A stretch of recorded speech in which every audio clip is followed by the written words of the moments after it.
major process in the hydrological cycle. The first is very important, that is your evaporation. So what is this evaporation?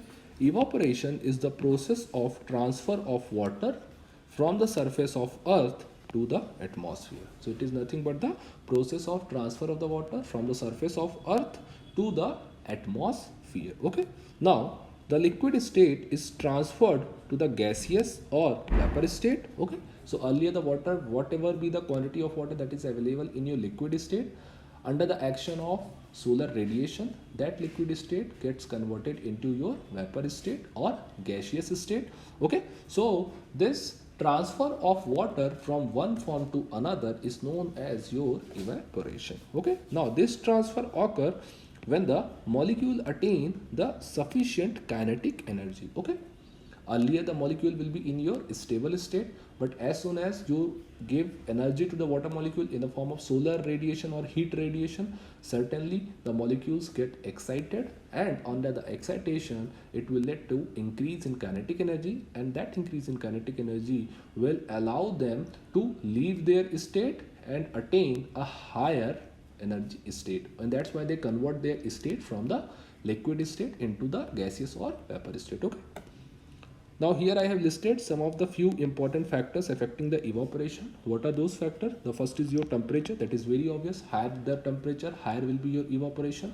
Lower will be the temperature, lower will be your evaporation. But best example is your summer season. During summer season, you can see that most of the water bodies get dry very soon during your summer season. This is just due to the intense solar radiation as well as increasing temperature, and at the same time you can see that most of the water body will remain fulfilled with the water during the winter season, that is during the month of November, December. Okay, the second is your wind. This is also an important factor, because higher the wind, higher will be your evaporation, because the wind action, this wind speed will increases the rate of evaporation. Okay, the third is your humidity. This factor is inversely proportional to evaporation, because higher the humidity, humidity indicates that whatever be the quantity of actual water vapors that is actually present in your air at a given condition and at a given temperature and pressure condition.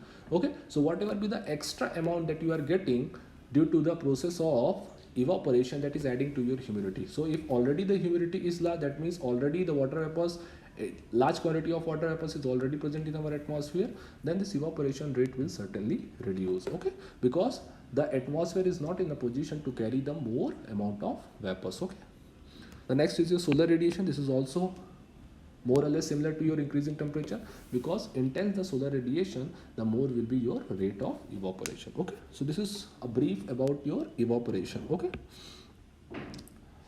now we discuss about the next very important factor, that is your next very important process, that is your transpiration. Okay, in your hydrological cycle. So what is this transpiration? So this transpiration is the evaporation of water through the minute pores or stomata in the leaves of plant. Okay, so this is also one form of evaporation, but this evaporation is not taking place from your water body, but this is taking place from the leaves of your plant and plant vegetation. Okay, so it is basically occurring due to the stomatal cavities present in the leaves of the plant. So through these minute stomata or the pores, this evaporation is taking place. Okay, and this sort of evaporation is known as your transpiration.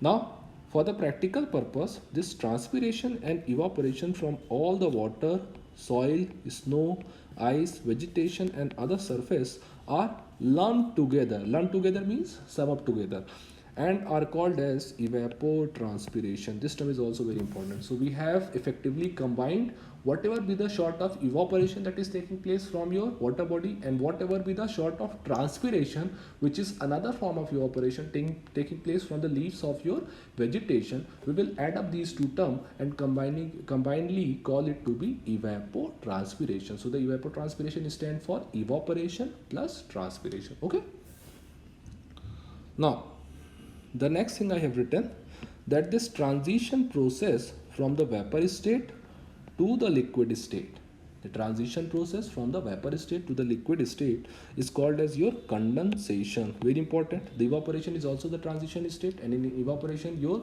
liquid, the state of water changes from your liquid state to the vapor state, and in case of condensation the reverse process is there, that is the state of water changes back from the vapor state again to the liquid state. Okay, so this transition process of getting converted from the vapor state to the liquid state is called as your condensation. Okay, now the condensation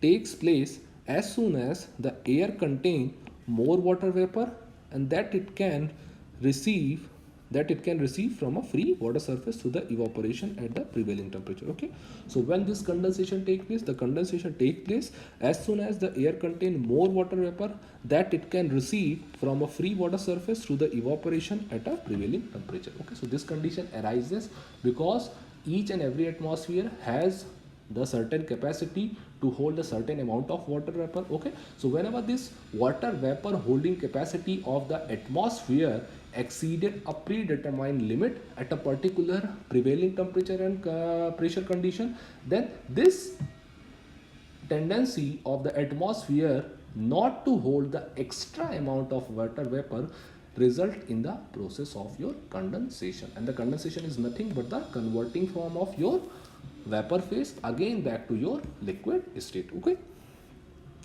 now by the condensation the water vapor in the atmosphere is released to form the precipitation, and the condensation is just a means of converting, or the transition phase of conversion of your vapor phase again back to the liquid phase. Okay, and in the liquid phase, whatever be the different forms, this liquid can come again to the earth surface, because this liquid can come to the earth surface in the form of rain droplet.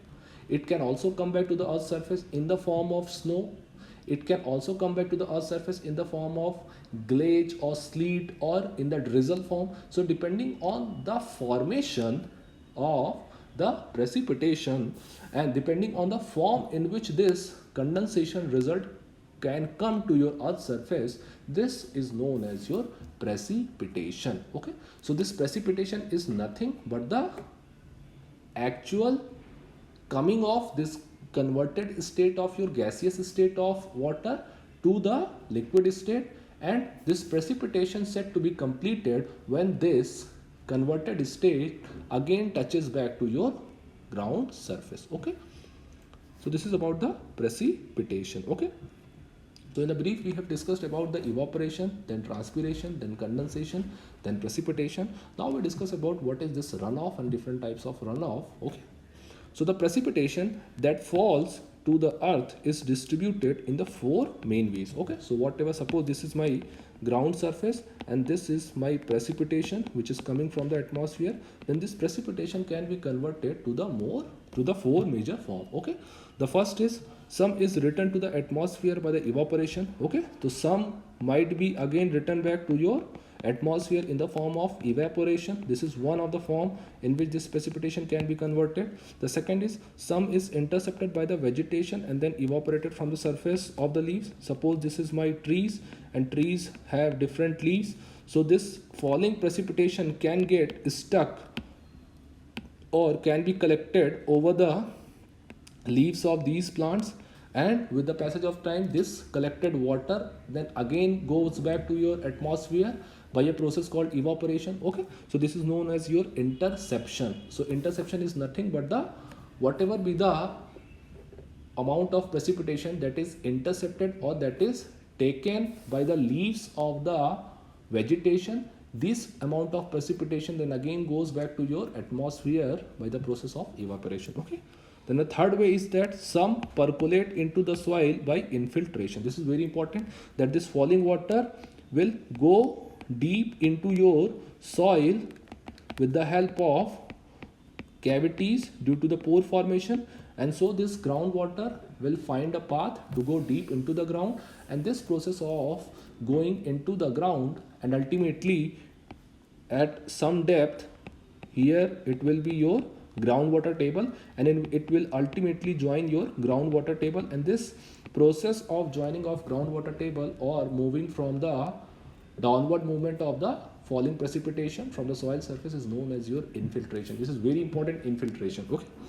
Now, some flows directly as the surface runoff into the sea. So this thing I have discussed, that some water may flow directly over the surface of the soil depending on the topography of the region, and it will ultimately follow the natural gradient of the ground and will join some water body. So this ground wise movement of water, this overflow movement of water just above the surface of earth crust and following the general gradient of my topography is known as your runoff, and more specifically it is called as your surface runoff because it is acting over the surface.